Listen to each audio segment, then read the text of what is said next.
నమస్కారం. ప్రముఖ ఆధ్యాత్మిక కేంద్రమైన తిరుపతి తిరుమలలో ఒక్కొక్కసారి కొంతమంది భక్తులు చేసేటువంటి తీరు ప్రవర్తన చాలా ఆశ్చర్యకరంగా, చాలా అభ్యంతరకరంగా ఉంటున్నాయి.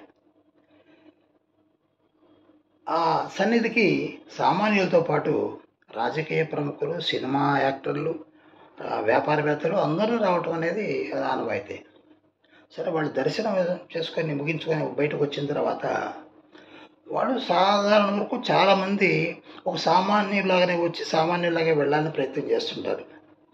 అయితే ఈ భక్తులు కొంతమంది వరకు, దాంట్లో పిల్లలు, పెద్దోళ్ళు, యువకులు, ఆడవాళ్ళు, మగవాళ్ళు అందరూ, ఒకళ్ళని చెప్పడానికి లేదు, కానీ అందరూ వాళ్ళు పోయే వాళ్ళని పోనీయకుండా వాళ్ళకి అడ్డుపడి వాళ్ళతో సెల్ఫీ దిగాలని ప్రయత్నం చేయడం, వాళ్ళు వరిస్తుంటారు, విసుక్కుంటుంటారు, మేము వద్దు అని చెప్పి అంటుంటారు. అయినప్పుడు కూడా వాళ్ళని వదలకుండా సెల్ఫీ దిగాలని ప్రయత్నం, ఆ మోజు ఏంటో అర్థం కావట్లేదు.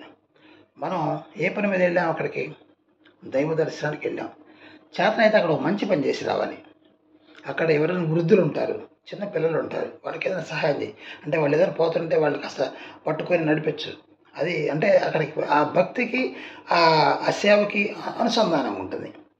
ఆ సెలబ్రిటీలు రావటం ఏంది, వాళ్ళకేదో వాళ్ళ పాపం వాళ్ళ దారిని వాళ్ళు పోతుంటే వాళ్ళకి అడ్డుపడి, మరి పైగా పోటీపడి సెల్ఫీ దిగాలని ప్రయత్నాలు, ఇది ఎంతవరకు సబబు? ఇది చట్టం వ్యతిరేకమైందని కాదని, పాపం అని కాదు కానీ చెప్పేది, ఇది అభ్యంతరకరమైన విషయమే. ఇట్లాంటివన్నీ సభ్యతకు సంబంధించిన విషయాలు. ఇలా కాకుండా ఉంటే బాగుంటుంది. దయచేసి అక్కడికి వెళ్ళినప్పుడు ఈ మోజు కాకుండా దైవ దర్శనానికి వెళ్ళాం, దైవ ధ్యానమే ఉండాలి తప్ప ఇలా ప్రముఖులతో, సెలబ్రిటీలతో సెల్ఫీ దిగాలన్నటువంటి మోజుకి మనం ఫుల్ స్టాప్ పెడితే మంచిది. బహుశా ఎవరైనా కూడా ఈ వీడియో చూస్తే ఆ ప్రయత్నంలో ఉండగలని భావిస్తూ నమస్తే.